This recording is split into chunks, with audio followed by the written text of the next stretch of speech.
Hello and welcome back to my channel, Bookish Lady Night, where we get a look behind the book. Today is a very, very special episode because I have my first ever male author on today. J.M. LeFevre is on today, and he wrote They Say It's a River, and I have the book here.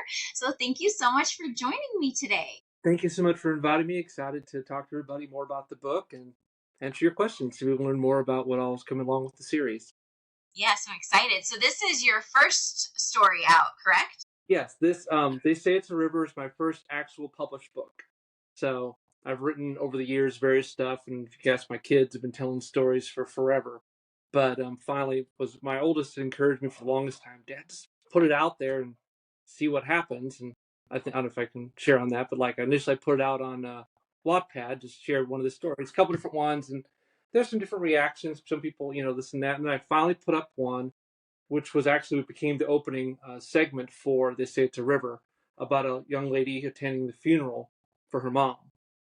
And that one pretty much blew up on Wattpad. And so I figured, oh, maybe somebody's put another story up and another story up. And then after it started getting 7, 8, 9,000 reads on Wattpad, I got an email from someone saying, hi, I publish books. Would you be interested in doing something with this? Is there more to this? To which, of course, I went, sure, there sure can be. So, and that's how it all came out. Oh, that's really, really cool. Yeah, I think. So now that it's out, which I've read it, and you guys can I'll post my review link below so you can watch my reel where it gives the kind of the aesthetics of the book and then my little review about it. It was a great story. I definitely recommend. I'm really excited about book 2. So can you tell us a little bit more about book 2 and or the series, whatever you're able to share with us? Sure. Basically, They Say It's a River. It's going to be probably 4 or 5 books in the series. The first one, They Say It's a River, of course, is the introduction of Jake and Leah and Bonnie in 1992, that summer where they meet. And then the second half, of course, the book will be discussing, the latter half of that summer and where everything goes for that summer in 92. And then after that, there's going to be possibly an intermediary book, kind of a time in between, and then the story will jump in more in the future. The plan is around sometime in the mid 2000s. Just to kind of share again. I write slice of life stories, like to share like the arc of how people are and how people develop, as we all do in our lives, who we are at 17 and 18, and then who we are looking back when we're in our 20s, 30s, and 40s. How much things have changed. Yet it's funny, oftentimes the things that formulate and make who we are during those early years, those traits and who we I don't know if I'm the right words, basically like those traits and those markers and things we've learned and values that we have stay with us. So kind of sharing that within the book.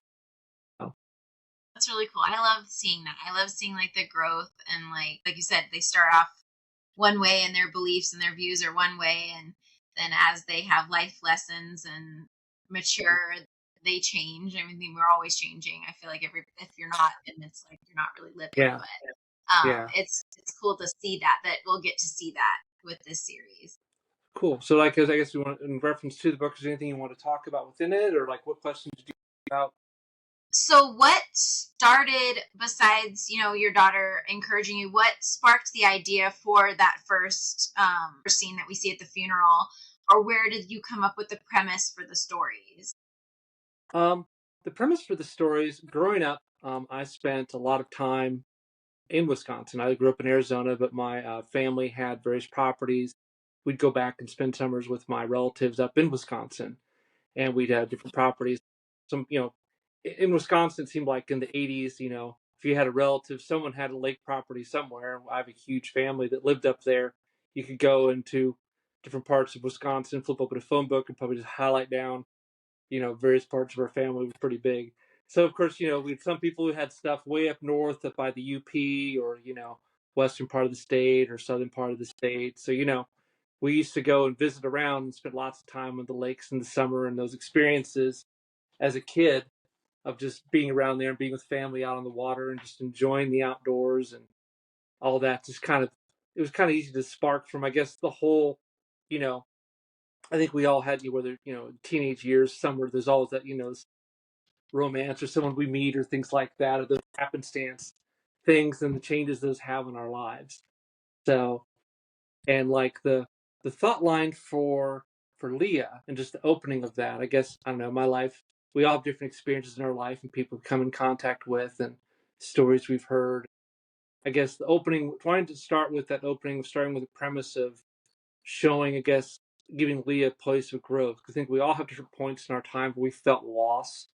I know we've all, I mean, I've had it within my own life. And where you look from that point of where you are at different age. I think even within our, at least for me, in different stages of our life, we all experience different types of loss in different ways. And so I thought if I was going to write a series, originally these stories are birthed out of stories I wrote for my daughters, stories I used to tell them and stuff about growing up and things like that. And my way to share of things that I knew and I experienced of what I wanted them to take on with them beyond, what I live to tell their own children, what I remember growing up, and just different values I wanted to state. For example, the whole, I know I open with the phrase, love isn't love till you give it away, which is from a musical, Sound of Music, which again was my one of my grandmother's favorite musicals. I heard that musical on a record player she had upstairs, an old Victrola that she played until I could probably sing it into my head, and she had a songbook on her piano of the Sound of Music songs. So trust me, I knew it growing up, and that was one of her songs. There's a real reprise that comes from. Was a song that I knew and was the value, and she would always state a key part of things that you always had to make sure that that was not just a song, but something you should know and something you should live. I guess kind of in a way, the book is a tribute to her and her effect on my life and that value that she instilled within myself and all of our family. So, Love the opening line, and I also loved this. So I'm gonna read it. I think I read it when I opened this mail that you sent me. It says, "To my daughters, the five pieces that form my heart, and to my wife, the love that holds us together." That's so yeah, sweet. So I love that thank you. dedication. Yeah, I have to give her a lot of props. I don't know, putting up with you. I don't know if you've ever written a book or whatever, but the process of the long nights of basically, staying up till I don't know what time in the morning because obviously the books are a labor of love. I do this because I enjoy it. We all have our day jobs, so all the process of just doing this. So Yeah, I love that. So when you were writing this, was there a certain character that was like really hard to write or to get in touch with to bring them to life in the story? um, I would say like Leah for the most part, Leah was pretty easy. I was kind of talk about easy and not easy. Leah was pretty easy to write. Writing Jake was pretty easy. Bonnie, Bonnie was probably one of the more difficult characters because it's like I knew how I wanted to present Bonnie, and Bonnie is a very conflicted character. If you've read some of our reviews, people really attach very closely onto Bonnie, and then how Bonnie and some of the decisions she makes. Some people in their reviews, if you can go read them online, don't like how think some of the choices she made. Because again, there's a lot of debate within people who've read the book of did she make the right choice? Should she have, spoken more for herself?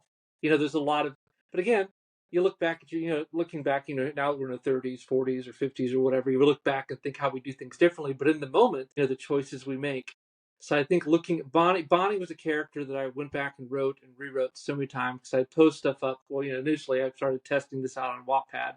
I'd post a chapter and just get scorched over how things were. You get all the comments back. I'm like, okay, maybe I should take a different look at how, or do I really want to have her character do this?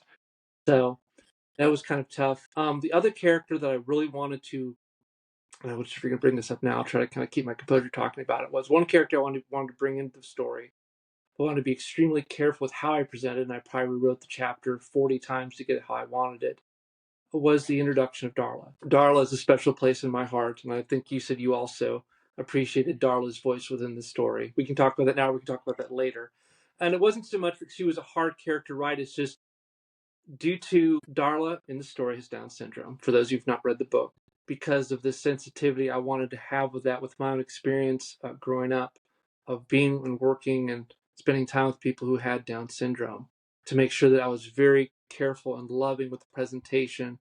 Not to, because sometimes people in writing or even TV, sometimes it seems like, and you probably yourself, if you're working with special needs, know that the presentation is so cookie cutter. Sometimes it's so cookie cutter, or it's all this or all that, and it's a mix. And there is no cookie cutter. There is no exact form. So, and I'd say of characters I wrote where I really had difficulty writing was just making sure that it was as accurate yet open as it could be. So those would be my two, Bonnie and then Darla. So each for very different reasons. So Starla. I love Bonnie. I feel like I know what you're saying about with Bonnie, like her decision making, but I feel like when you're a teenager and there is you like somebody and you like somebody else and there's like that like push and pull and you're not sure where to go and then you're seeing, these other your friends and having that like dynamic like that she was in a very tough spot, but she was thinking about the happiness of everybody, not just herself. yeah, and that struggle I had. Like I know there's the one scene, the scene where I really I brought out the most was in let's see, Love is a Battlefield. That's kind of the one thing where I put it out there, where she looks out. If I can read from this real quick, she says, when she walked the porch, she looked out with her feet and tied her hand to the porch post, her knuckles white. Bonnie had tried to hate Jake for when he went after Marta and shattered her heart, but she couldn't. Not when every letter she wrote during those long winters still brought her back to here. Through all the years, she couldn't imagine a world where Jake Stanton didn't exist within it, but imagining wasn't enough. Not anymore. It's like her realizing within her heart that at that point, as she said, I need to let you go. And basically saying, and choosing then to put her love behind Raph. Even though he's in the middle of a war zone, she's going to be true to that. So. Yeah. And we'll see more of her, obviously, in Oh the yes, future. yeah. Book two, yeah. Bonnie's very much a part of book two, and we'll see where all things go with her and Raph. Yeah, I'm So excited about that. So a little fun. Of course, I love having fun with names and names in my books. If you look, names do have meaning. A little teaser. If you figured out what Raph is short for, I can't remember if I put in the letter. No, I don't remember that part. I'm bad with names though. I'm very I bad can't with names. remember. Well, as a little teaser to your audience, I can't remember if I put in the book or not, but his full name actually is Raphael. A little bit of a teaser there to anyone who knows anything about entomology. It'll help you kind of get a picture of things. So yeah, so I had kind of some fun with it, trying to think of how to really play with the characters and have the characters kind of represent a little bit with their name. Like with Leah, her middle name is Ocoee, which is a river in Georgia, a river in Tennessee. Yeah, I remember you. So, Yeah, but yeah, it's so pretty. I love the vibes of it because I was born in the late '80s, kid. So I yeah. love like you reference things and I'm like, oh, I forgot about that. Oh, I remember that. I love that like nostalgia that was throughout the Mhm. book. Yeah. So, and also a little fun about the back cover. People talk about how realistic the back cover looks, and I can't say the location, but actually that is a painting from a friend of our family done of one of the lakes. Actually, one of those pictures is from the pictures from the late 40s, and in the chair there is actually the lady in the chair there was who was kind of my inspiration for who I came up with for Aunt Edith. Much fictionalized. In case my family watched this and says the person who I referenced was nothing like Edith, she was not. But the the fun archetype that I used of that character was based on the person sitting in that chair. So, Yeah, I so liked it's a that lot of bit when he went with his aunt. It's his great aunt, right? Is it great yeah, it's aunt? great aunt. She's almost like she's like 95. Yeah. And that he's getting that, stories and backstories and she shares with him. Mm-hmm. And that's the Mm-hmm. one thing I loved about like with my family was Mm-hmm. hearing, older stories like that and having that history and you wove it in there with the love story that was happening and then going forward. So I liked how you did Yeah, and that. try to make sure again, like not have it be because I guess I try to have it be like perfect. Because again, no one's family. Everyone has their their things like that. Like I tried to add a little mystery in there into it or some intrigue. Where she reveals she's 95. She's probably going to pass away here soon. Reveals secrets that most of the family's kept quiet, like the fact that one of their cousins wasn't really her cousin. If you caught that part in the story, but and things like that, kind of trying to just because things oftentimes people actually truthfully this is what actually really happened. Yeah, and I feel like that everyone can relate to that because I feel like every family has like a secret or a past that they didn't really, know about, and it comes out later. And Yeah. so yeah, I enjoyed that aspect, and I liked Yeah. how the story was. It unfolded not necessarily slowly, but organically. Like it wasn't fast paced, so you could really digest what was happening, and you could really like see it and visualize it. And Mm-hmm. I didn't ever go away for summer. For me, like I'm from Arizona also, but I would go up to Prescott to visit from Okay. Phoenix, Yeah. to visit Yeah. my grandparents over the summer. So it was not Phoenix, but it was, a couple hours away. So it was like away from my norm. It was a different town. But Yeah. having like those moments where we'd go to they used to have a playground in downtown Prescott, different things like that. And there was a creek there. Yep. And so I could get those vibes from my childhood, even though I didn't Mhm. experience it the way it's in the book. Yeah. So it's kind of just different. So there's my writing partner trying to say hello. Yes, very, very cute. She's like, hey, look at me. I'm here. So was there any side character that you maybe weren't planning on featuring more that kind of came out of left field and was like, no, I want to be in here, and you had to kind of really embrace that? One character who I toyed around with, 'cause I only had like a one-off story with, and I'm definitely bringing back a one. He's going to make an appearance here very shortly in the novella, which is set in '82 in Wisconsin, but also is going to be Moat. I don't know if you caught. Moat is kind of like that wild friend I think we all had, who like everyone else be like, I'm not sure if we should do it, and he's like, oh, I'm already doing it. Come on, join me.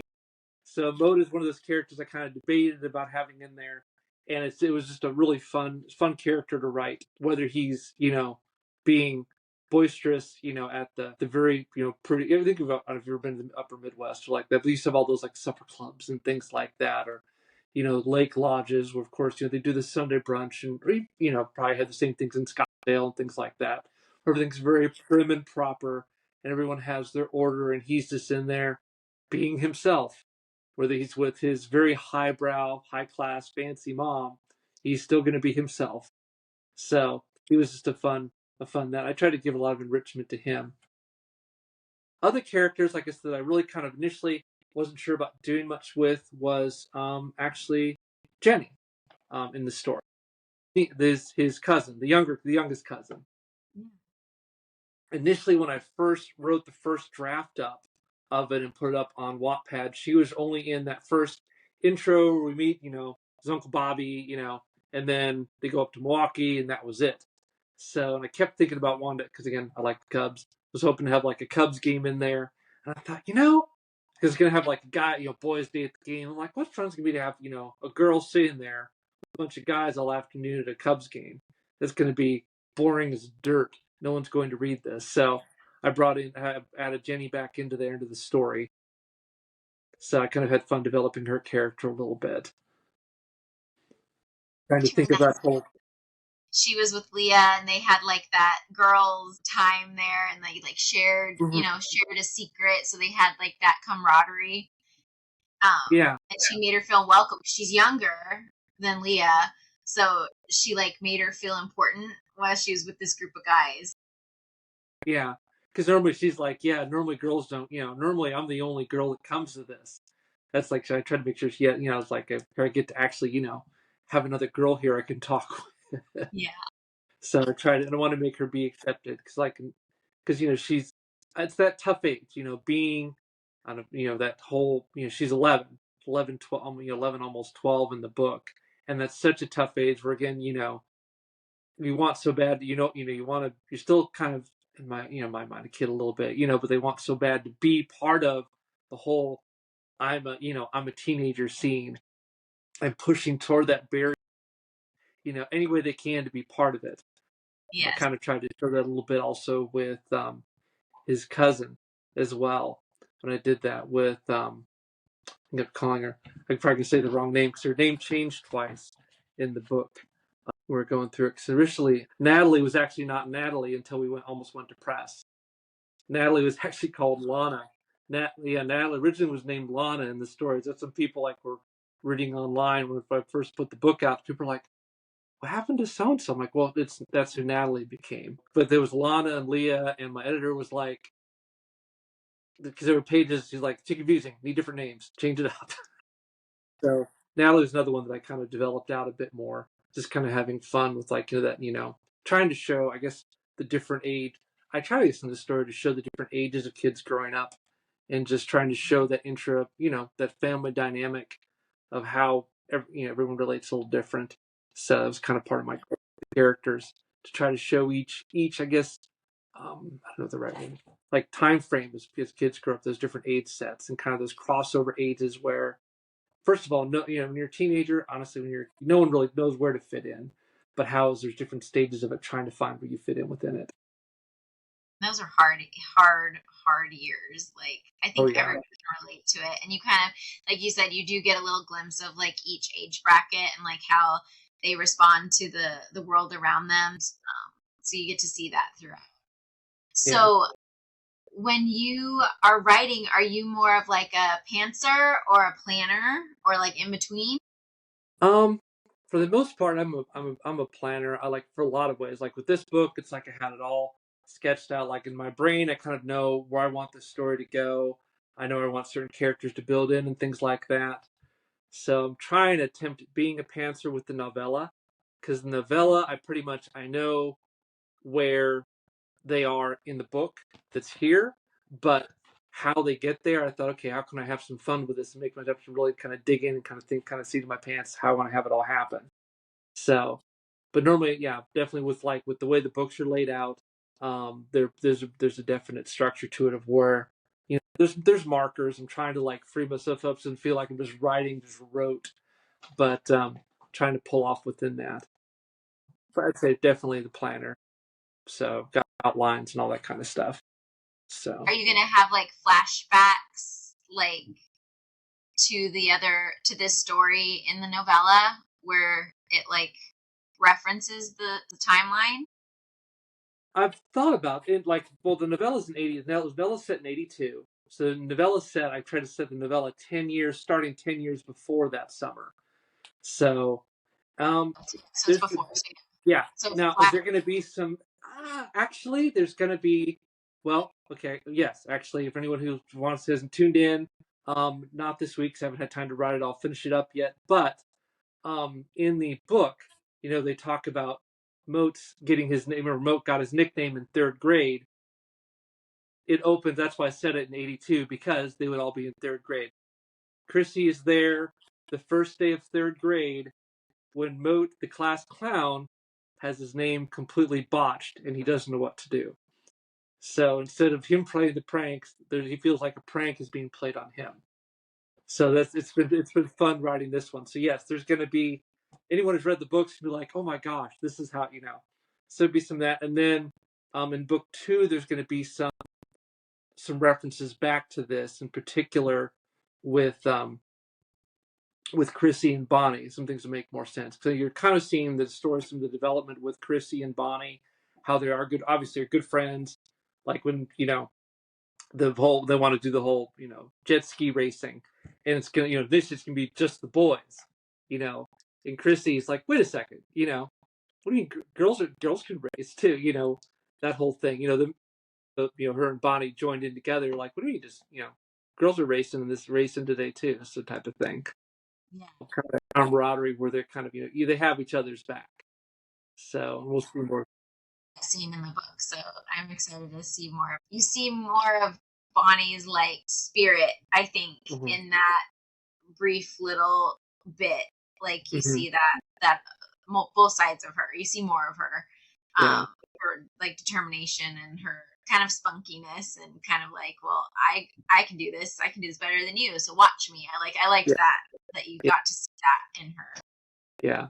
So well, yeah, Bonnie, I don't know. Bonnie, probably of my characters, Bonnie's probably the one. True, I guess I really feel a lot of part two, just because I know, for me, who I'm writing, I guess, in mind toward what I'm trying to say with Bonnie and what I'm trying to personify with her, just to show that struggle and just show her voice and just her creativity and her dedication to, well, her mom, but also of course to her grandma. You can obviously tell, you know with her, her love for baking. We've gotten too much, but she's pride. She likes her baking, things like that. She does, trying to showcase more of that, and how that plays into things and how it plays on.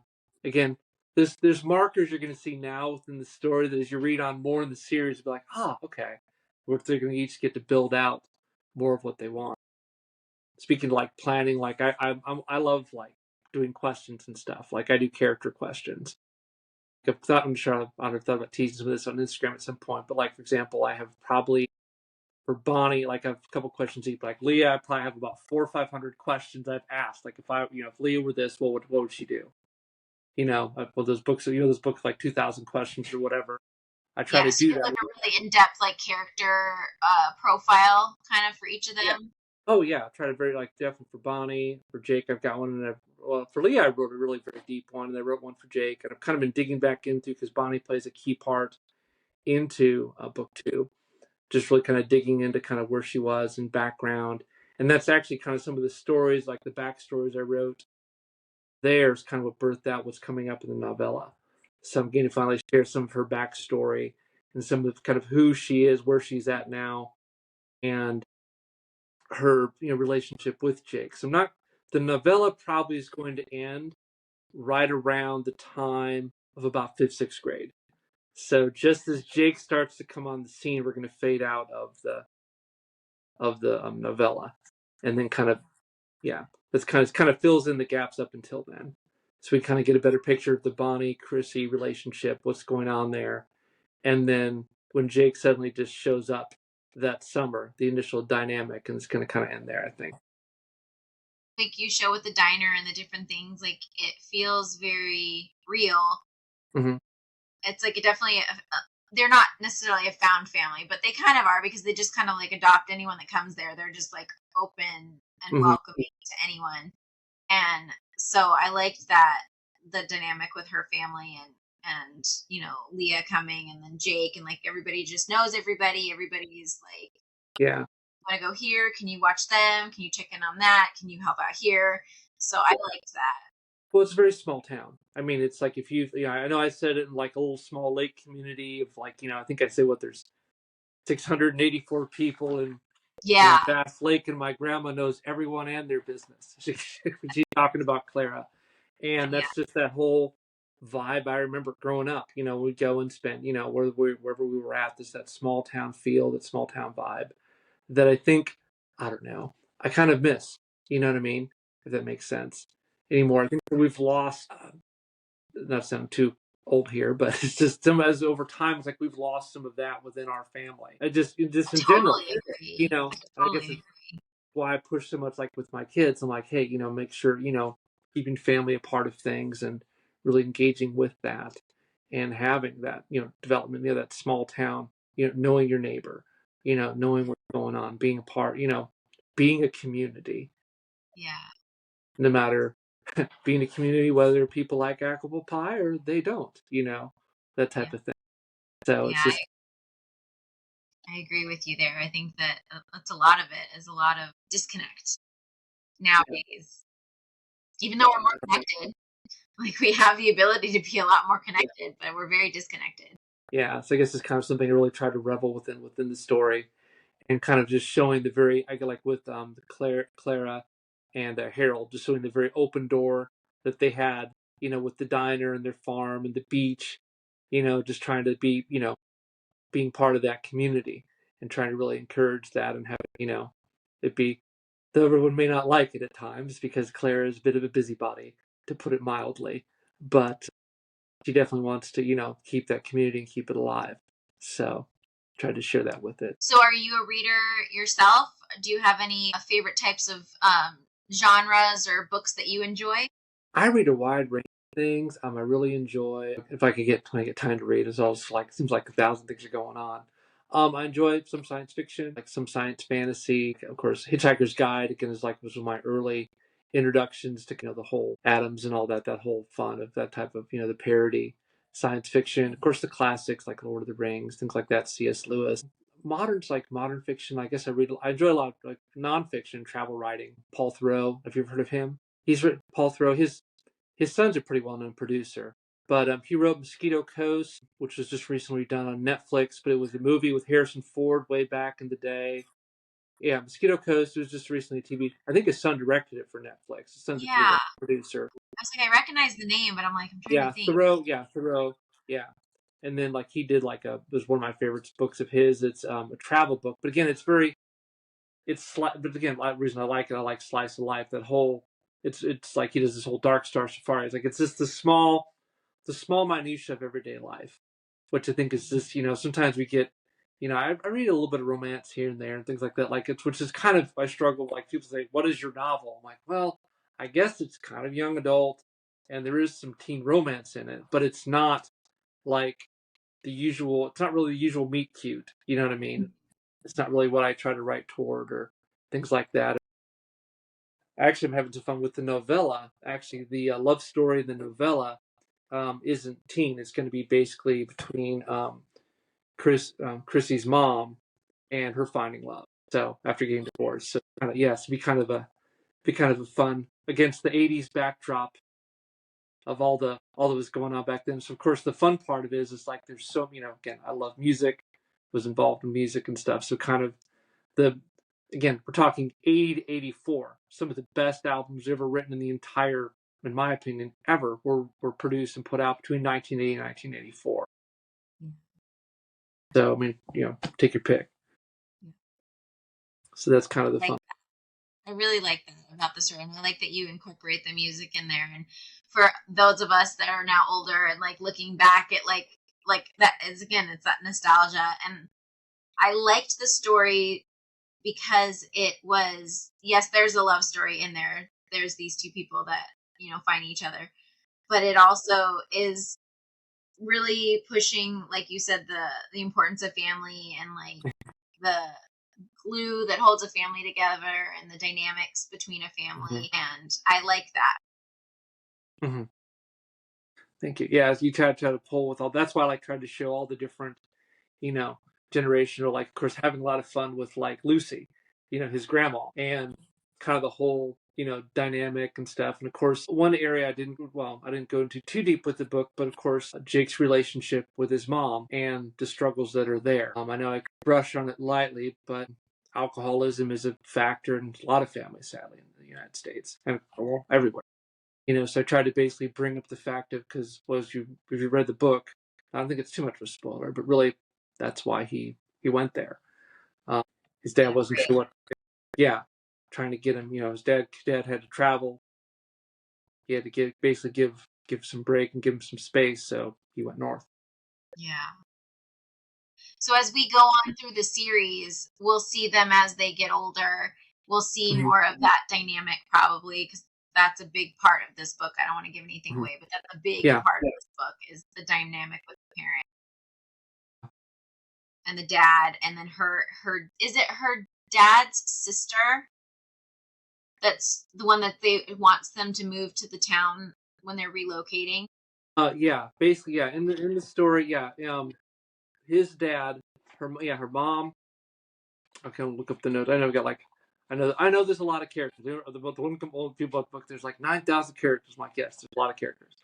But yeah, basically it's Brett's sister Caroline, who lives in Houston, and though she knows that her dad needs that support because he's really he's struggling. He needs a better support. Atlanta was, he basically went out to school. But his goal originally was, we'll talk about this later, but he goes to school to go out east. Probably figuring to go back to Texas when he was done or things like that. But he goes out there and he stays. He has no family there, and he's basically trying to re-anchor his life. So wanting to go back home, and she knows it's where things are going. But again, she's almost 18. She wants so bad for that independence to, you know, make sure that she is, her own voice and not just pigeonholed in. So trying to show that, growth of trying to be, her own woman.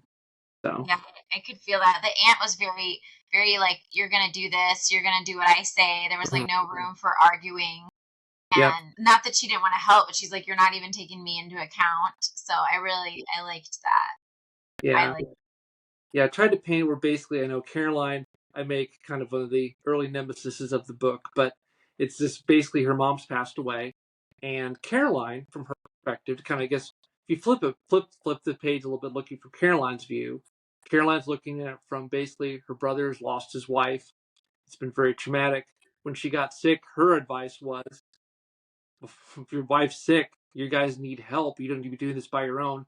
Move back home. The reference where she talks about, if you'd taken my advice originally, we'd be in a different place right now. Yeah. Caroline pushed, a little pre-story, Caroline had pushed for them to move back to Texas when she got her diagnosis. So that she would, again, Brett would be closer to family, there'd be more support when everything was going on. And then she feels she's concerned. She's concerned watching all this. She is concerned for Leah in her own way, probably not the way Leah would want it. But again, she views, she's viewing her mom role. She's grabbing her mom role hat in reference to Leah, and that's what Leah says very clearly, very pointedly. You're not my mom. That's kind of where that whole struggle's coming from. So Yeah, you see that whole dynamic, and I mean that's true in real life. I feel like there's always a relative that's trying to be supportive, and they're just kind of being a little bit over the top, overstepping, and so to see both sides of that in the story and how she handles it, because I feel like when you're 18 and 17 and that, like you said, you're bursting to get out and make your own path, and then if there's something tragic happens, and then there's people trying to like smother you with their like goals and opinions and all that stuff, it can be very hard. Yeah. So trying to fight for her own space within everything. And, the whole big, like she talks about, she goes, I feel like I'm losing everything, having to start completely over. And how, a lot of times in life, we get the chance, people are always like, oh, I get a clean slate. People don't think about, well, clean slate. I mean, it's sure, cool, clean slate, great. But like, what are you starting with? You're going to start completely from ground zero. It's not it sounds amazing until you try to do it, Yeah. so. So when you're so timeline wise with this story, we'll see maybe 2 books this year, possibly next year. How is the timeline for The the rest of timeline right now is novella. I'm hoping to finish up here soon. Book 2, I'm hoping to have out by November, December of this year. Book 3 will kind of be an intermediary. It's already kind of written out a bit. And then actually books 4 and 5. This is what's kind of funny. Originally, I wrote books 4 and 5 first. Wrote books 4 and 5 first. They're not out there anywhere. I did a little small test with it, and basically most people read it and they're like, there was no depth to it. People were like, why does it, this makes no sense. There's too many unanswered questions, so I pretty much pulled it and said, okay, how did we get here? And so I sat down and really thought about it, and then, because this is back when I was like testing stuff out on Wattpad. I try a little bit of this, or try a little bit of that, or let someone hear us read a sample, some friends, that type of stuff, and they'd be like, this is good, but it's like, there are so many questions. I'm like, okay, we'll just start at the beginning. What would the beginning look like? Where's Leah's starting point? So okay, we'll go all the way back to, without getting too insane with the depth of it, go back to, okay, where's a good starting point? Okay, her mom passed away in 91, so spring of 92, so we're going to dive in. That's when she meets Jake. So we really, as we go along, it'll be really vivid and in depth and a full life picture. Yeah, basically it's like going to be a full picture, kind of showing through actually something that's kind of had some interest. We'll see if this goes anywhere down the line. There's been a lot, Edith. Everyone seems to like Aunt Edith a lot, so there's been some side stuff I've written out for Edith. Of course, debating about what to show about some of her, the wildest little glass sister who's saw a century of life. She opens with talking about how she remembers when her dad first told her about some crazy kids in Ohio had tried to fly a plane. She talks about remembering her dad talking about first seeing the papers about how people trying to fly, and she goes, and I've seen people walk on the moon. Yeah, that would be cool to have her story. I feel like she gives so much in this story. You could have a lot to work with to like have that past. Oh yeah, there's a ton to go with. I've got all sorts of whole fun notes and stuff on that. So we'll see if that ever develops out. Yeah. But the whole arc of the story, like I said, is basically the whole, love isn't love to give it away, talking about, well, love is sacrifice in a lot of ways. I mean, if you're a parent, you kind of, a lot of people all say that, when you're younger, you're like, okay, if then you're a parent, like, okay, you get it.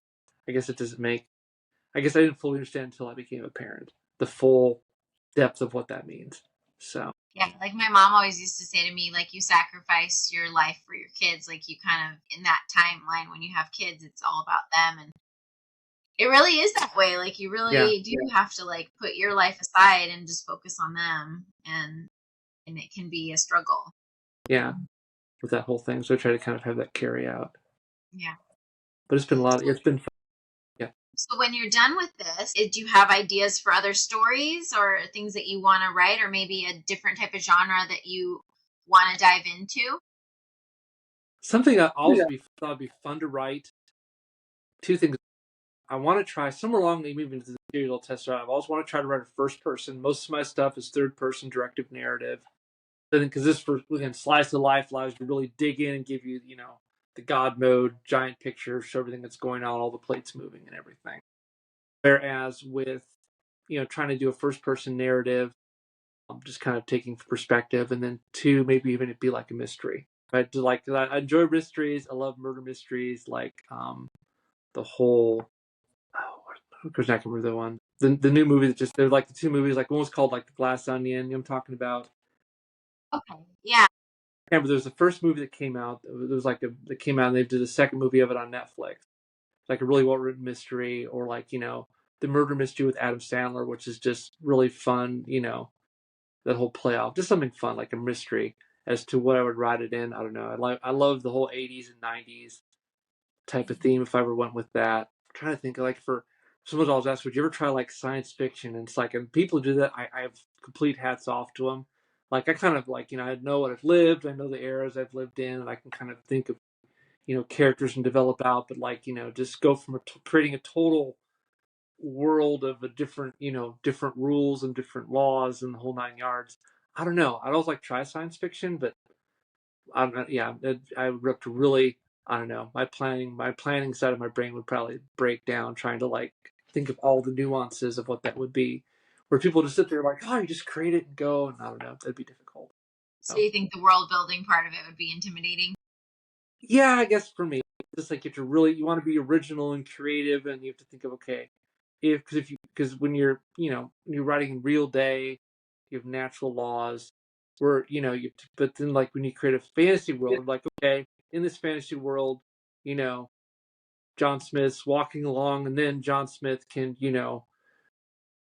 I don't know create something or make something or have something happen or stop time or whatever. It's like okay, if John Smith can stop time, then that requires A, B, C, and D. You know what I mean? So then everyone else, can anyone else stop time? What does this have in relation to time? There's all the different. Once you add in something beyond normally, you have to keep it within the realm of it, which is, of course, I've loved all the, growing up kid, reading, Marvel comics, all the old Stan Lee and all that sort of stuff, and then watching the movies with the Avengers and all that, watching how they really keep to that whole the whole arc of basically within that realm, an apple is always an apple and the Hulk is always the Hulk, which is a whole different, thing to really build with that.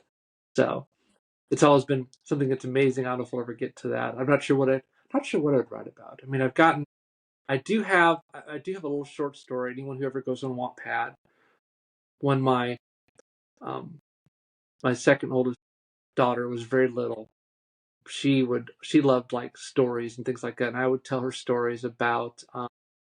There's actually one of them I did put up on Wattpad. It was about a little girl whose mom um, has like it's called what is it even called I can't remember now. Basically, it's about the stories of Elwyn, and basically she lives and there's like this magical forest and things like that. It's like this whole fantasy thing, and like there's it's just kind of this whole fun arc and the Heartspawn Flower is actually what the name of the story is. It's called The Story of the Heartspawn Flower.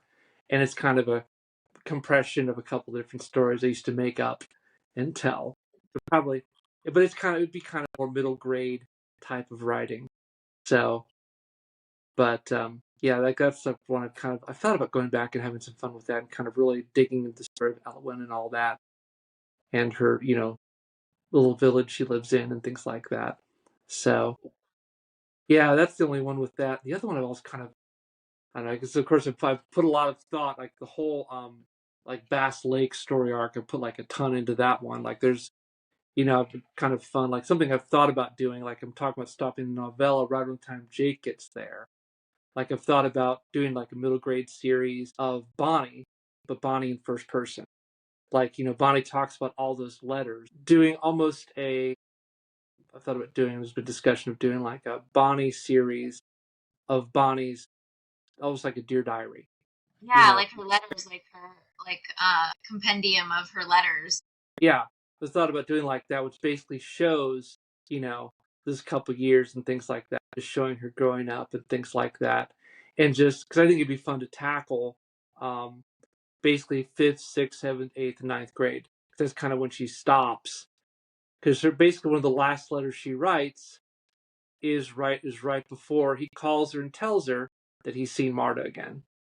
That's kind of the closing of the book, I guess you could say, of Yeah. that whole thing. I mean, they still write and stuff like that because that's what they did back then. But like the whole serious writing was basically that fifth through ninth grade, which again is that huge time period for kids. You know, that's the age of the big, yeah, that's the big arc. You know, over for kids. So I've always wanted to kind of write in something like that. So, or even if it isn't even with Bonnie, something very similar to that. If I ever wrote another story series, it'd be probably, I don't know, it'd be, I'm trying to think of what would be a fun age. Because either in the 80s, I'd write either in the 80s or probably like in the thousands, early to I don't know, pre iPhone. Yeah, right before that. Like AOL and MySpace and Yep, that whole before stuff. that. Yeah, before all that stuff, pre-social media, just gets kind of more in-depth communication. Kind of looking if you with the series going forward, like the whole trying to write. That's something X is writer looking at. Okay, how do you write in the era of social media where there's so much short code communication, quick code communication, writing into a novel? I mean, I've read a couple, and I've done some research and read a couple. Maybe you've read some where you thought it's done well, but trying to bring in the whole aspect of how modern communication is done in a more literal physical book writing. That's something I guess that to me seems a little daunting to dig into quite yet. Yeah. So if you could go in a time machine and travel back in time when you first started writing, is there anything that you would change knowing what you know now? About the whole book and the story Or series. just as a writer, whatever you feel like was a lot of growth for you? If I go back and do anything differently, like as to when I was writing and things like that, probably I would say I would have probably started developing more out with the series. I wish, I guess, looking back, I had put more into it probably about 12 to 15 years ago, right in that time frame. But against looking at that point in time, where I was, I didn't really have. It's like you always look back and wonder, what would the writing have been differently? Would I be further along? But it's like you look at like where we are in life. It's like where I am now, what I've learned in life, what I've experienced. Where would my perspective have been? You know, who I am now is not who I was 15 years ago. You know, so it's kind of that whole within ourselves. As we develop and grow and things like that, we learn more in life. So To play off of that, what mhm. is something that you have found really surprising in your writing journey that you've learned? Probably the most surprising thing in my writing journey is just the more I've dug in and kind of just discovered characters and just trying to find, I guess, finding their voice and I guess pausing and going back. And as you sometimes when you look back, especially like I said, there's different epochs of time that go on with the series, having to go back and look at something from a different perspective. Like I said, going back and looking back at a kid's perspective as an adult. That has been I guess the biggest facet of it is like looking back at to how like Bonnie views the world, how Leah views the world, and how Jake views the world, and trying to keep, I guess, the struggle actually to keep the voice true to that. You know, the old song, if I knew, wish that I knew what I would know now when you were younger. But it's like again, kind of laugh. It's like if I did, would I've listened to myself anyway? Probably not. So that's kind of just, that was probably the biggest growth, is really learning how, and I guess in a way trying to relate, again, as a parent, looking back, sometimes when you feel like you're in, it's helped me give some perspective for myself, even looking back, as trying to get back into that mindset of where I was back then, or where people I knew were back then, and then looking through the eyes of the character and saying, okay, this is how the character's looking at that. In some ways, this now makes sense. That's kind of, it's been enlightening to really dig back in and trying to think, okay, trying to rethink, trying to think from a different age perspective than you are. It really makes you stop and realize and look at the world through a different lens. I think is something everyone should do. Life depends on your point of view. Definitely. So when you're writing, do you have like a certain word count that you aim towards in your writing session, or a chapter or scenes that you try to do to map out, planning with your book when you're writing? Normally I do chapter by chapter, like, so I kind of with they say it's a river. I knew kind of where I wanted to go. Actually, this kind of consists now that it's out, but originally it was going to be one book. It was going to be all in one book, and I was writing and writing. Things were getting busy, and I was like off on this rabbit trail. Wrote like this whole side sub thing about, I got in this whole tangent with actually Aunt Edith, wrote all this side stuff and all this long build out stuff. We're going on and on and on. My editor's kind of like, are we, coming close around? And we read back through and like, okay, with everything we have, with all the stuff, with the end arc, with where this is here, the whole 9 yards, I felt kind of like, have you ever watched Interstellar? Okay. He does like, have you ever seen Christopher Nolan when he talks? Like, actually, the end of the movie is like right here. Like he does the whole. You ever seen Christopher Nolan explain the movie? He's like drawing. It's like some crazy person on like a caffeine high, showing all this stuff to the story. He said, but actually, the main point's right here, and it's way, way back in the map. So I went back and I'm like, it's actually, I think the book one actually ends here, and that's where we stopped and where we went back, and then we really developed in on that part of the story to where the arc went. So, if that answers your question a little bit. So it's just kind of like, so like when I sit down to write, I normally sit down like of a point, like I'll have a chapter, or I'll have a thought and say like, or a scene. I guess more like a scene development. Like just right now with the novella that I'm writing right now, that's going to basically prelude into explain the second novel. Like I'll sit down and say, okay, like right now, Chrissy and their mom, they're in Wisconsin. What are the goals? I guess I also kind of look like, what are the goals that I want to have the character go? What's the I always have goals, and what's the growth? What is the goal for the chapter, and is there a growth for the chapter? So I mean, the character is growing within, or is it something that basically the story itself is going to grow within from this chapter? Because here's the thing, sometimes I'll read something I write, I look back and say, is there at least a goal that's to this chapter, or is there something of growth to this chapter? And if there's not, I have to really told myself not to just delete it. So, because like, why someone else? I always write a little question at the bottom of all of my chapters. Anytime I write anything out, I always finish every chapter. I was, let's try to sit for a day, and I write a little question at the bottom when I finish before I shut my laptop down, and it simply says, "Why the f will anyone want to read this?" And I put that. So when I look the next day, I look, okay, why would someone want to read this? Why would someone want to go back and look through it, and actually read any of this with what they've read so far? And it kind of makes me kind of pause and go back and think, okay, then I do my re-edits based on why someone should read it, not just me. I mean, I may think it's fantastic, but if the reader's not going to want to read it, that's kind of the whole point to it. So you as you're writing, kind of, you go and kind of edit throughout? Yeah, I kind of like, I'll write like let's say I wrote, like with this book, I wrote, the States River, I wrote like a lot of stuff out.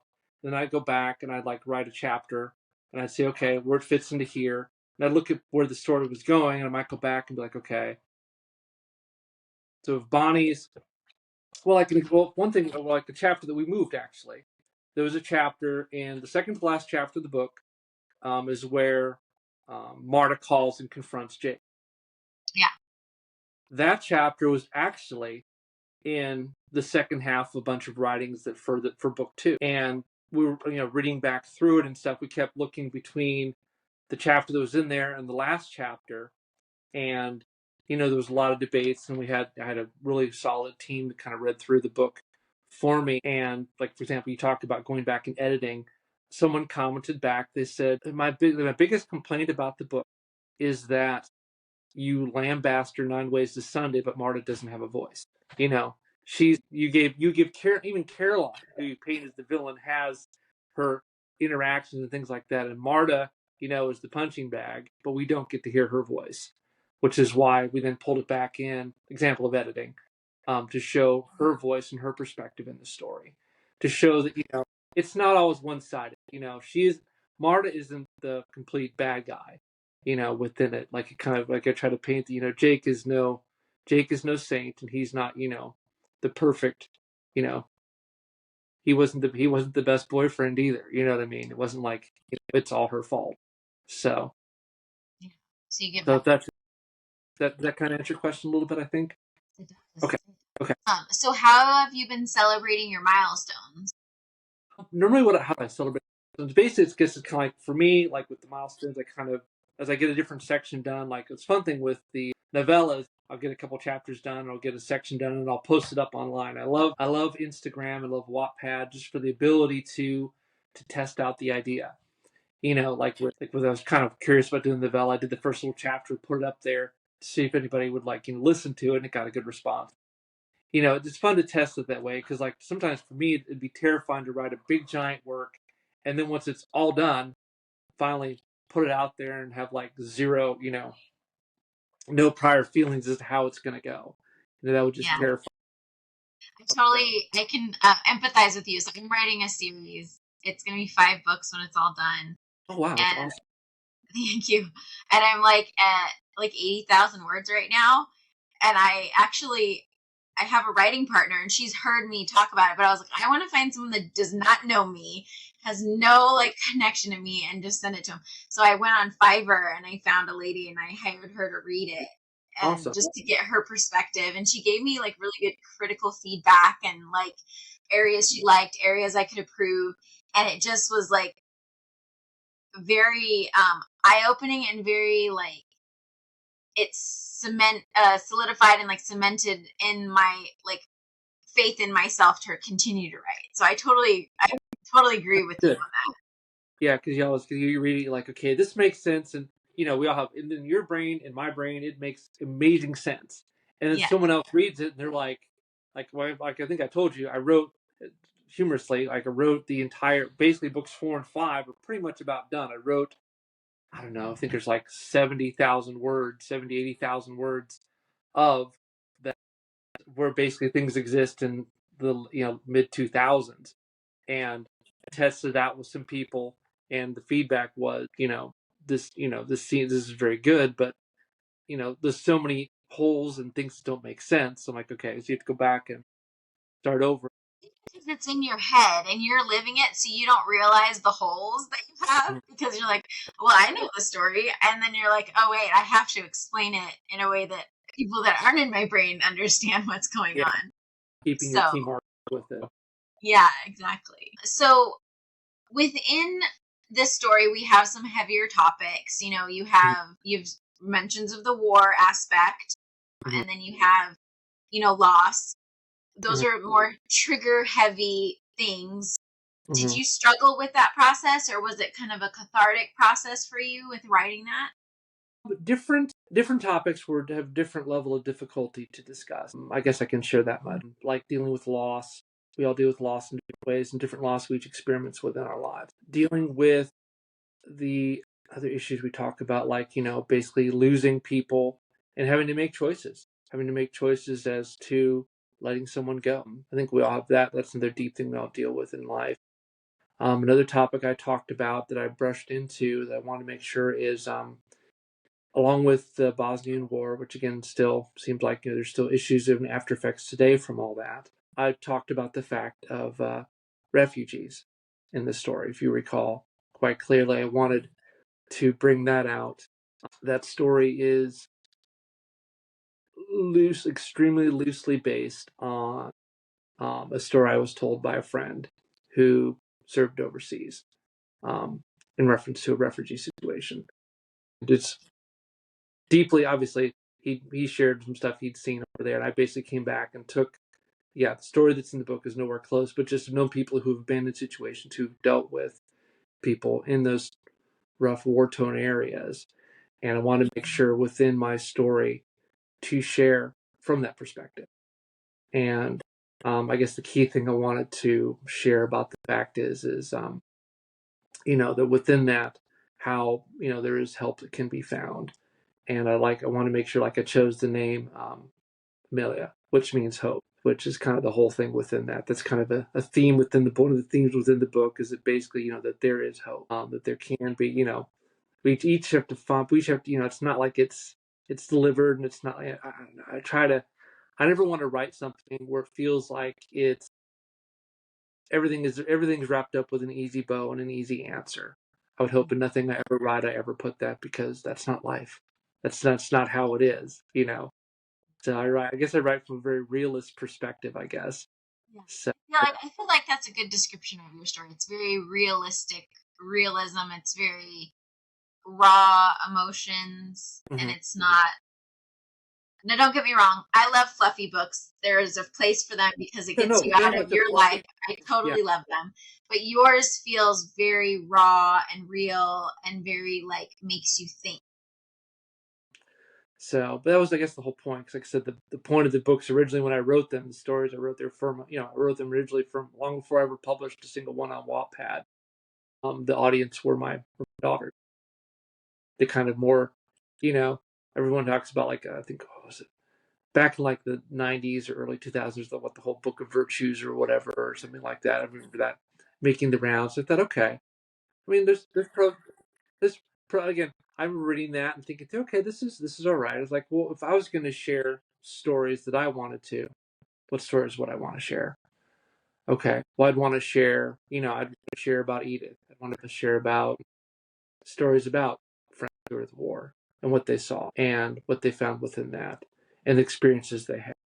Or I'd want to share about, you know, the day that the girls were allowed to take part in the jet ski race and the girls smoked all of us, things like that, different nuances and things like that, or times of dealing with a friend who lost a parent, you know, different things, things we're all going to experience in life and know people who will.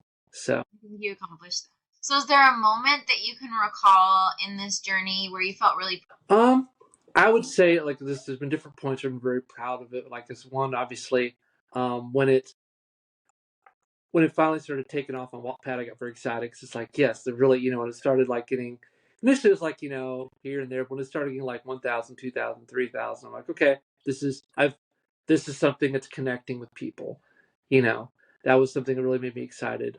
Getting a chance to finally get it published. I think I put on Instagram when I finally got the box of my first 5 copies. I'm like, okay, this actually feels real now. This is this feels real, like this is actually happening. And then just kind of the whole, I guess, the chance to just share the different facets of it, with my family and things like that. And kind of, it's kind of also the dedication part's also kind of the fun part, if you kind of write it and kind of share with them, this is where, this is where it's at, kind of sharing your heart within it. I don't know if you read the prologue that I wrote or not Mhm. in the book. So that was kind of, that was, I think I've told you that's not the original prologue of the book. We did a different one written, and I don't know if I shared that, or I don't know if I shared this with you or not. But there's a different prologue I wrote for the book, and it was in there, and it was your standard blah blah blah blah blah blah. And then right before, actually around Thanksgiving, before we were getting ready to wrap up and go to press, my mom had an incident, we got ill, and I had to fly home last second, get on a plane, fly home back to Arizona. As I'm wrapping up the final, as I'm trying to wrap up the final press of the book and read final releases and write stuff and things like that, I'm back in my hometown in my bedroom I grew up in.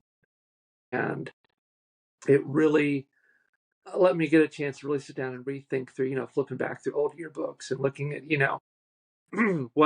where I came from, and what am I trying to share? What am I really trying to share within the story? That was kind of a moment where I thought, I think it's gonna happen. I'm gonna finally, share from my heart, you know, my my book of what I want to say, what I want to present, what I want to tell, and lessons I hope, I'd instill within my own kids, but maybe, instill onto other people. If someone just be by, again, be touched by the moments I try to push within it. Not push, but try to present. Yeah.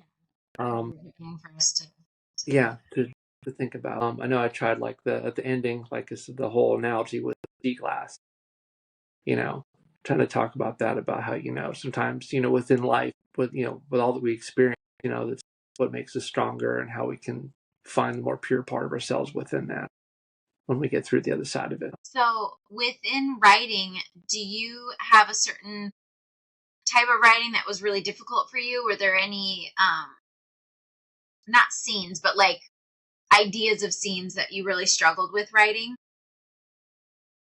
The scenes that were difficult to write out, looking back, you can kind of laugh. The romance scenes were actually kind of like, I thought, okay, because you want to present, things like how far do you go into it. And actually, this is with the second book I'm looking at now. It's like, okay, I know where I want to go. I know what I want to have develop. It's just, how do you write? You never want to sound, especially those stuff like with the whole, like the movie scene, for example, where it's him and her at the movie, they're at the drive-in movie. And I must have rewritten that 10 times. I'd read him like, oh my gosh, this is just complete cornball cheese, delete, delete, delete, delete, delete. Because you don't want to, you want to sound realistic. You want to, like I said, I want to make sure it sounds like, if it was a teen, what would a teen in the 90s sound like? Which is really, going back and watch, oh my gosh, pick your John Hughes, top picks. And I probably watched a lot of those, dug out the old Dawson's Creek, watching back then, think, okay, what would it actually sound like? Not just trying to like, because that's really tough. Trying to realistic romantic dialogue, because you think, oh, this sounds great, then you read it, you're like, oh my gosh, that is so lame. Which is nice, which I will say is nice when you do have daughters, like I do, of varying age brackets, where like, I'd say, here, would you read through this? And they'd flip through, and I'd put down, I wrote something, and the notice I got back was, no teenager would ever talk like this, ever.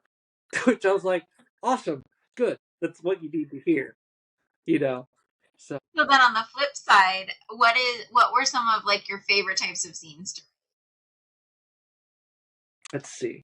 Some of the scenes, like anything with Aunt Edith. I loved the Aunt Edith scenes. I mean, I could write on those for days. The scenes with him and his grandma, or the big family scene.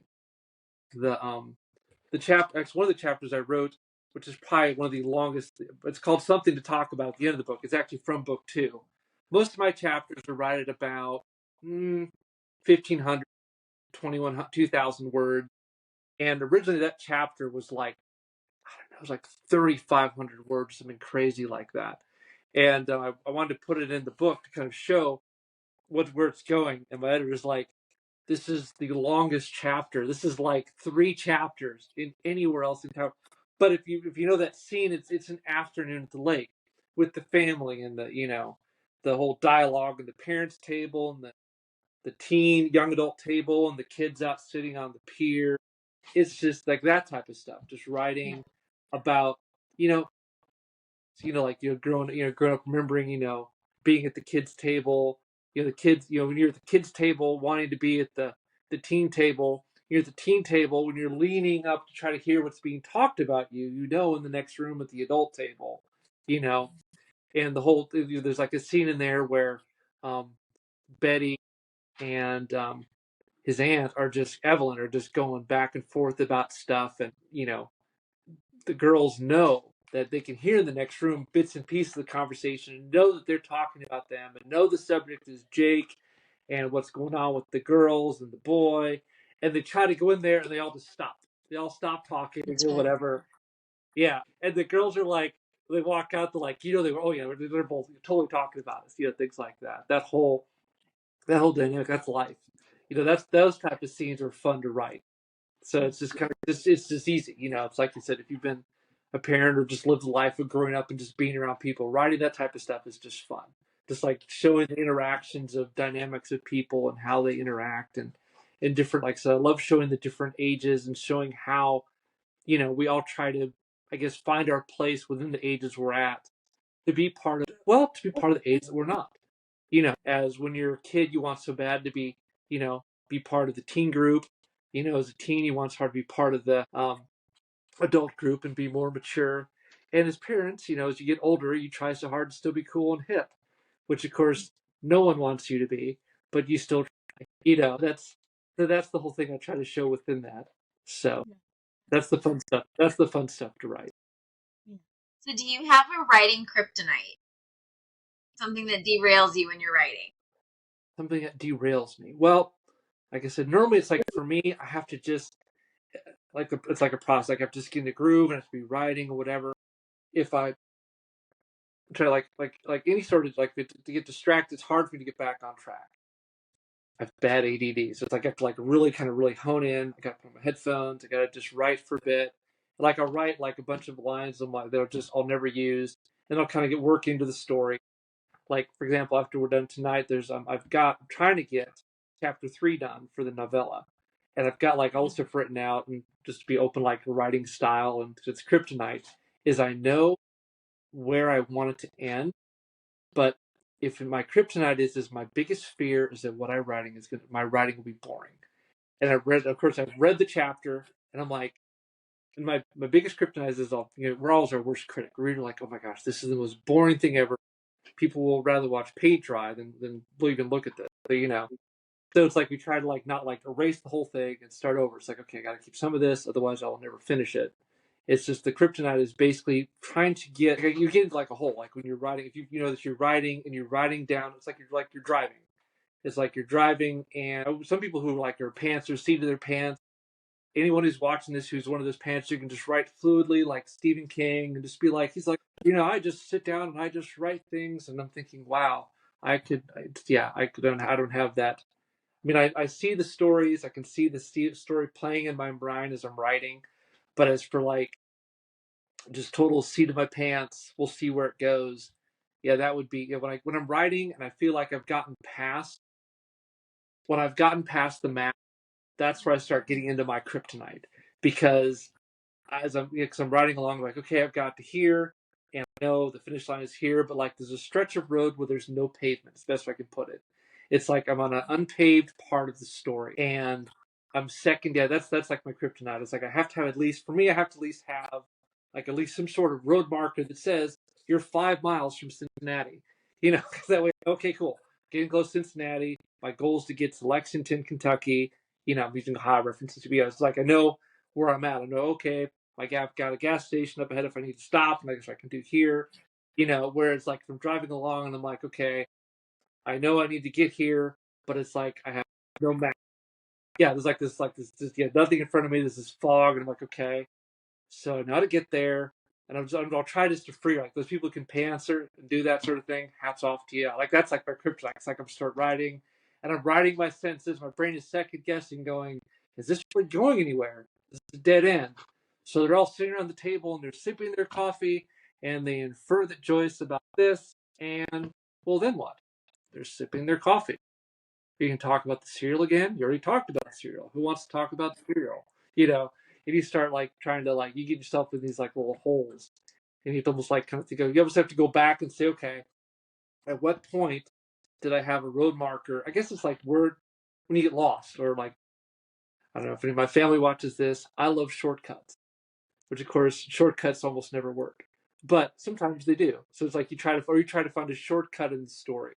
That's kind of like where you want to go, and you want to take a shortcut to get there. That's another like I guess kryptonite because like you try to find a quicker way to get to it, and you go back when you're editing, you look at you're like man, because it's like it's either you miss something, or there's something in development you have to go back and fix anyway, or like for example if you notice there was book one and we did a second edition. The reason the second edition came out is because there were some changes we made to some parts of the story that actually, once it got out there and had a lot more people read it, there's some shortcuts that I took in one or two chapters where we had to go back and enhance out a little bit to basically fix, yeah, some things like that. So that's kind of like, I guess, a kryptonite. It feels like a kryptonite type thing. Like you want to get to, you're the writer, you know where you want to go, you have your punchline or your scene or your crux of yes, my message. The point of this chapter is here. We're going to hit it, you skip over 4 or 5 things, take your shortcut to get there, and you look back, you're like, okay, no one's gonna follow. You have to go back and go back. So do you ever have like a writer's block in a sense where you have to like you can't write, you like walk away, or like how do you deal with those scenarios when you do have? Um, with writer's block, well, Yeah. you have to find a way to get back into the story. Truthfully, with book two, I've written. This book two is actually a lot of it was written out, and I have book two is actually had the first part written, and the last half of it is written. Actually, the last 4 chapters are pretty much about done. They've been done for months, but um, the middle of how they get there, I've really truthfully been struggling with. So I thought, okay, how do I make it all blend together? And how I got getting past my writer's block is by writing the novella.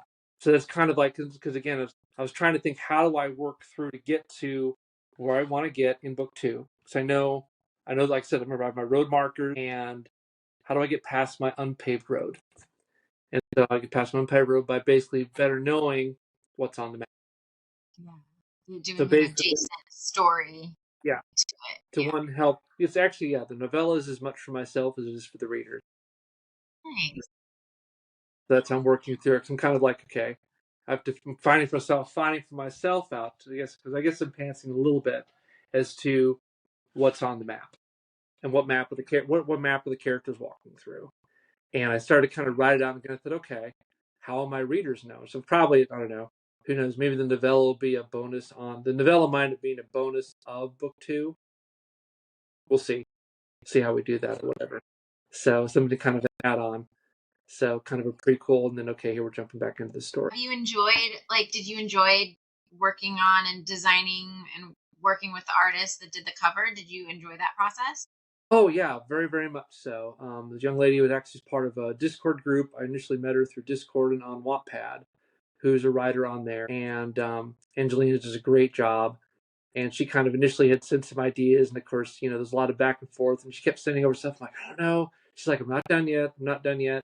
And then we took it and did the imaging, and then we took the initial painting, and then we took that, and then we imaged it up and did the re-imaging of it, and did the digital, the digitization of it. And it's like, oh, okay, then that's what we ended up using. So a lot of the back and forth and stuff. Like I said, the back cover was a painting we used that had been in the family, but there's a lot of whole back and like the trying to decide how to do it. The biggest thing was that is we wanted to. Well, I'm a dad. I have girls. It is like, how do we want to have Leah look? That was a big debate. I didn't want to show her face. I didn't want to, I want to be, just so much. I don't know, soapbox here, over, over representation of what people are supposed to look like. You know what I mean? I'm trying to kind of, I don't know how else really to put it. You know what I mean? Which I dislike. Everyone is their own unique person. Be you.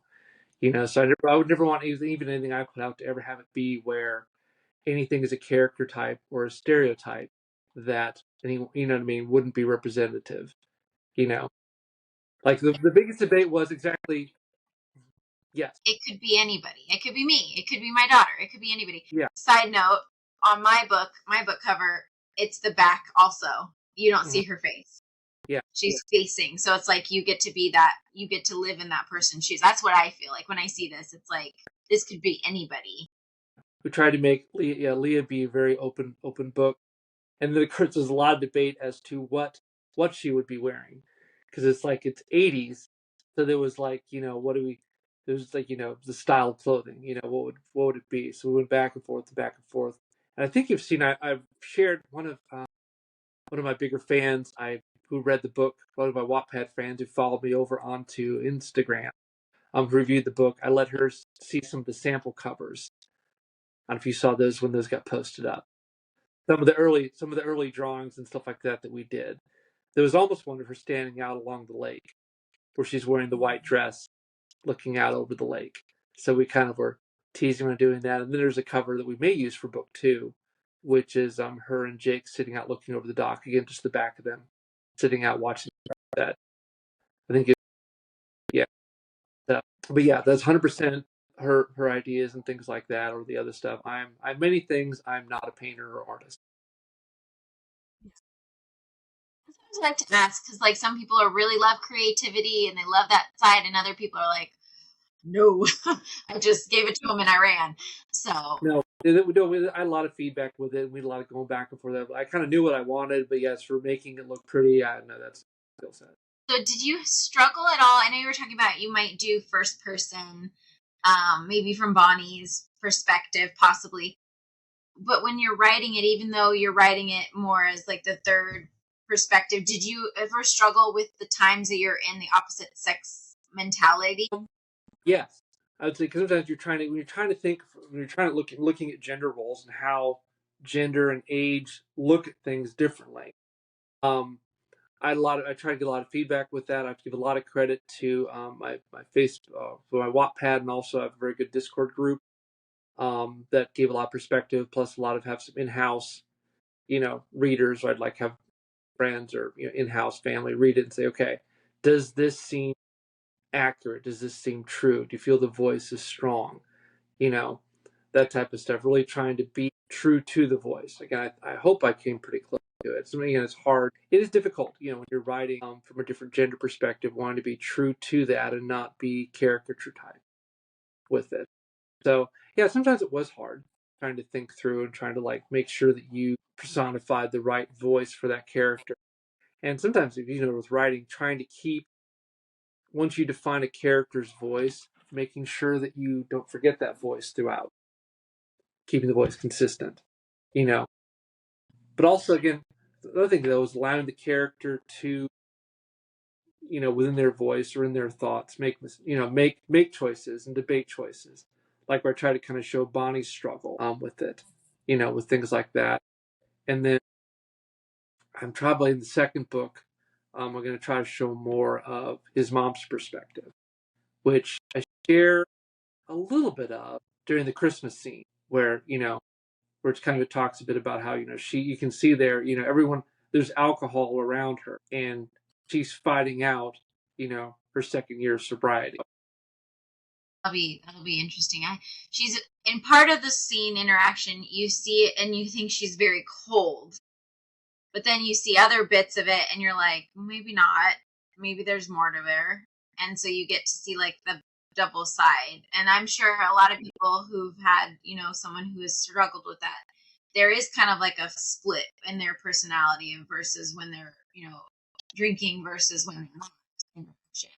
Yeah, and trying to make that whole, recovery, trying to talk about the whole recovery journey a little bit more, and basically, how she knows she's like when Paul makes a comment to his dad in the car, and it's kind of like a quick one-off statement where he talks about um, his dad, never quite understanding his son's relationship with his wife and the whole complicated marriage, everything that's bad. He comments, he says, well, she makes a choice every day, and it's a choice she chooses to do it, and just it's one day at a time, and trying to show that's, and some days she wins, and some days she still struggles with what she has in the past, and she has a son who is very similar to herself. Jake Jake is very much, his, impulsiveness and things like that, that he has, and trying to, like his dad talks about the fact of, it's nice. Part of the reason that made sure you sent away this summer for more than just a week or two was that his dad, could actually get some business done and not have to worry about his, his son and his wife fighting like cats and dogs while he's gone. So I know I hardly don't bring it up, but, um, Jake does have a brother who I hardly bring up at all. So I'm trying to think he plays more a little bit later on, but just kind of more, because again, I thought about adding him in more, but that is just would overcomplicate. There's too many. I try to like not have. I already have, I don't know, with 15, 17 different characters in the book, which I guess I'm kind of curious. What did you think? Were you able to keep track of the characters? I know I tried to keep track of the characters. I did like that you sent me that like tree just to know which side of the families they fell on. Yep. So I liked that, but I didn't feel like I remember reading a couple of reviews and there was a couple of people were like, "There's just too many characters." And I'm like, "Not really." Like if you think about it, and you have a family, there's usually if they're a bigger family, you have multiples on either side. But it didn't feel like I feel like each voice you could hear their voice, like the ones that you did have talk. Yeah. Like they weren't like I wasn't lost. Yeah. Okay. That's why again when we did the second edition, we included the family tree and we did like a character appendix and things like that, just to kind of help people keep a better track of it and stuff. Yeah, exactly. Yeah, I didn't find it hard to follow. Okay. Good. In your opinion, what makes a great story? What makes a great story, I think, is having well, let's see, the parts for a good story. I think one is having something that really grabs you in, feeling connection. If you read a story that you really go into, it's because either one you feel connection with the story, or you have curiosity about it. Either one is either draw it like a mystery. A mystery draws you in. Why? Because there's questions that don't have answers, and you want to find out the answer. But not a mystery. Why do you read a story like that? It's because you feel a connection, or you feel something intrinsically that pulls you in to want to know more about the character. You empathize with it, or you're right there with them. Either you realize, you feel a connection with the character. So I think that's what makes a good story. Both one writing characters that are real, that give good connection, and then that make you feel something. Both. I want to make sure with every chapter I write that there's something that you feel within a character, toward a character, or about a scene, or about a situation. I guess some of the scenes I wrote, did I write some scenes in there that I thought, people are going to get mad about this scene? Yes. Did I, for example, that were basically Bonnie's choice to let Jake go? Did I know people are not going to like that? Yeah. And, it's part of why I wrote it, the whole fact of basically showing the struggle there. That Jake is not perfect. Jake, was there a time where basically Jake, 1 minute, several years earlier, was 1 minute professing, telling her back, that her use of the word love and his and her use of the word love on that night when he said it were two completely different universes. Yeah. He kind of had passed on it, yet her, 4 years later, sitting in the movie, she can think back to that same night and recall word for word what he said. Whereas for Jake, it meant something different, you know. So that type of stuff, trying to show, that conflict that we all have. And So that happens. Like you have this person that you maybe really loved and cared about, but they didn't feel the same way for you. yeah, And having that, like, yeah, it doesn't always end in a happily ever after. And it's you still care about that person. So I liked that you put that in there. yeah. Tried to show, So sometimes, Prince Charming isn't always who you think Prince Charming will be. yeah. So, or Yeah. vice versa. So do you have any advice that you would tell someone aspiring to be a writer? Um, I would say pretty much just write. Just once to start writing, write down what. Well, I guess I would also say just for me, like one, write down what you think you'd want to write about. Write what you're passionate about. Write what you think would be what you'd want to say, whether it's a theme, whether it's a story idea, and then really say, okay, I'm going to write about two teenagers in small town Wisconsin. I'm going to write about a teenager. Who's the teenager? Who's your character? What is their voice? I guess that's really big for me, is trying to know. Like I've dug back in actually in my break I took once I finished book one, is I dove back deep into Bonnie, which is how like the whole novella and stuff came out of. Is trying to figure, okay, who is my character? Who are they? Who are they now? Who are they going to be? You know, if you know your character, and if you know what your character likes to eat for lunch and what they'll do if you know what a kid's going to do when they walk up to a cafeteria line and they prefer pizza on Wednesdays and it's not pizza this Wednesday, and you know they're going to respond, you're like, okay, you'll know what happens in the story when the same characters in eighth grade and they go up and the person they want or they want to show attention to them misses them or doesn't show attention back, because you'll know the response of the core value, I guess, of how that person responds to things. Knowing your person's response, knowing how they identified a situation. Because the better you know your character, the better and easier it is to write the dialogue. Because if you've thought through, how your character handles situations, or written like, past, like for me, it's fun to sit down and write stories. Like if someone say like, what was their favorite day? When did they have they ever saved someone's life? You know, have they ever dealt with loss? What was their first pet? Have they ever had a pet that died? Who, things like that. Just, I know it's a little kind of weird, oddball question, but then writing that, it's okay. Instead of just saying, you know, they had a cat, it died when they were 5, I would say, okay, what was that story? How did that do them? Did that affect them later on? Because if you know, the more you know about a biography, the more you know about the biography for somebody, the more you know how they're going to react as you write in dialogue, as you develop their story. Because just within our own lives, who we are now at 15 or 10 or 20 or 30 and who we are now in our 30s, 40s, or 50s, it's still the same person. We may react differently, but the things that happen to us when we're 5, 10, or 15 shade what our voice will be and our response will be now. Why? Because it's I don't know. Life's like a cake. There's all those different layers we keep adding onto it, and you know, sometimes the flavors change, but that flavor is still there.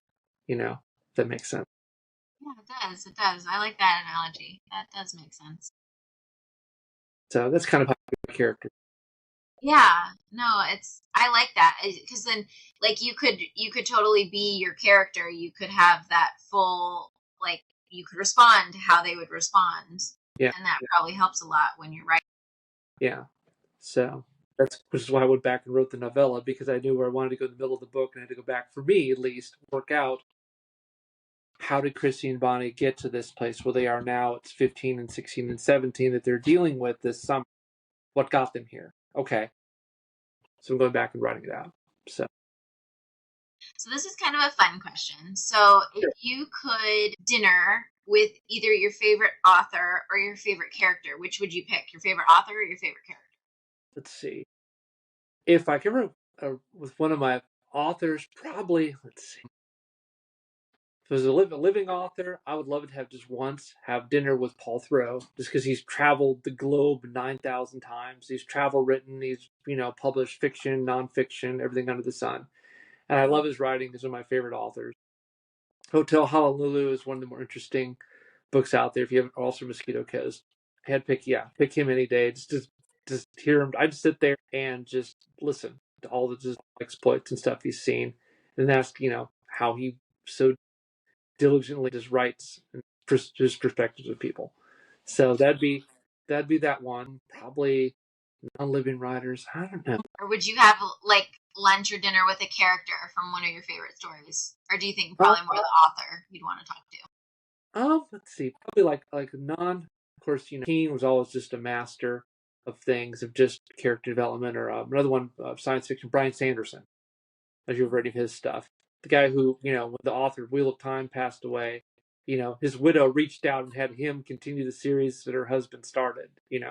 That says volume. Just depth of. Again, people again, like I like slice of life. I like there's people who just have an amazing character perspective. Characters, I would want to, let's see, if I could ever, like, trying to think of just characters really just intrigued me over the years. There's a lot of different stories and stuff. Let's see. I'm trying to think on that one, because there's a lot of different stories I've liked and stuff over the years. Kind of thinking through, like, just deep characters. Like you talk about like some of the classics, like from Lord of the Rings. Sam, of course, is all just kind of the whole, perspective of that, and just kind of getting some of the realm that was. I guess if I go back and interview someone like of past things or whatever of different novels, The Outsiders, and probably just any one of those like characters from that, just of all the different ones, just just or if I could real life, go back and just spend an afternoon just hanging out with those boys and just up in the hayloft, just talking through life at that time. So another fun question: is there anything unique or quirky about you that we maybe don't? Quirky about me they don't know. I don't know. Let's see. Maybe you have. I'm trying to think. Pretty much it's like we have I don't know. We have a lot of animal. Like writing actually is kind of funny. The fact that I write really when I published a book kind of surprised a lot of people. Writing was kind of like people knew me normally like I do. I used to do sing and things like that or whatever. Do briefly have done some plays and things like that here and there, theater. which is kind of fun. Working out a character, it's funny doing a character on stage is just kind of a whole totally different perspective from doing a character, writing about a character. It's kind of something we've actually talked. I'd like to do with the book. I love sometimes to like write probably a play or a screenplay. That's kind of something that's kind of quirky. I don't know. Probably if you asked any of my children, they could probably list a list far longer than I could ever think of. That's pretty cool. That'd be cool to turn it into like a play and rewrite it to have it in that way. Yeah, that's what we've kind of talked about when it gets done, or one of the shorter ones. I do have one short story that actually kind of actually never published, debated publishing. It's about essentially meeting up with somebody who's passed away in like a dream type sequence, but it's like a lunchroom. So it's kind of like that's kind of like sort of like an offbeat stuff, like trying to think quirky. It's kind of something quirky I've written. I don't know, nothing really too quirky. I mean, I like the usual hobby like baseball and stuff like that, but nothing too ordinary. That's a cool idea to like have someone that's not there and you get to like interact with them and talk to them. That would be cool. Yeah, we'll see if that. Yeah, that would be interesting. You could do probably a lot with that. Yeah, kind of like you could even correlate in that with like the letters, like someone who's passed away, you find their letters and like you have a dialogue with them. Yeah, it's kind of like well, it's the title of the series idea was called Just Lunch. Mm-hmm. Like basically like the person at the end of the first one I wrote that I wrote about, based the person asked like the end of it like a dream. It's very dreamy type thing. Like is this heaven? And the person laughs, goes, "Oh no, sweetheart, this isn't heaven. This is just lunch." And then they wake up. Oh, so You should totally do that. That sounds so cool. I love that. You can have like words of wisdom in there. Yeah. Well, if you're up for it, I may. Well, not during this, but I may send you the copy of the draft to see what you think. If you like it. Yeah, definitely. So my last question is, whenever someone is finished with your story, what message do you hope that they take away from it after reading it? The main message I hope that people take away from there's twofold. One is the fact that in life we all have struggles we go through, but that within that we can find hope and we can get the strength to go through it. I mean, if we just basically it's like struggle sometimes loss happens in all of our lives. I guess trying to kind of boil it down. Loss happens. We all struggle with loss. We all struggle with it. Learning how in our lives to find how to work through that and develop ourselves and grow through that and find within that hope that we each have within our lives. Like some people find it in different ways. There's different paths to find through it. Finding, like I said, I could call it the sea glass. Finding that sea glass of our lives. What is your sea? I don't know. Everybody's is different. Everyone has to find what that is within themselves. That when we go through those trials and those hard times in life, and we're broken down. That part of our life that basically really, well, we find that actually is the real value to it, and just finding through it. Whether it's you're dealing with an addiction, or dealing with a family member who has an addiction, or working past that, or dealing with loss in your family, or dealing with relationships or divorce or whatever we have within our life. Life's messy. Life can be difficult. Sometimes we win, sometimes we don't. But within that, finding that through all of it, that we need to learn, we can grow, and to find that which within our lives we find our value. We find that which is our treasure. And of course, the theme without love isn't love till you give it away is, I guess, kind of the other overarching message when I was taught when I was very young by my grandmother. Just the fact of we aren't here to just basically keep everything within ourselves. We need to learn to give from ourselves, and to invest our lives in others. Try to invest, like with myself, lives of my children.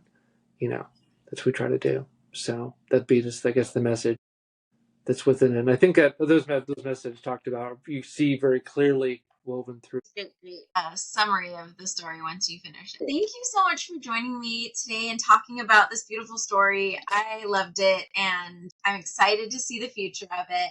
And I've linked his information below where you can find the book along with his Instagram. I definitely recommend that you read this, especially if you were a kiddo that grew up in this time frame. You will feel all of the nostalgia. You'll feel that struggle that you probably had in your life during that time and those really hard years, and how these characters keep moving forward even though there's that struggle that they go through. So it's definitely a story of hope. So I definitely recommend it. And be sure to share this with a friend who you think might have, a young reader or themselves that they would enjoy this book.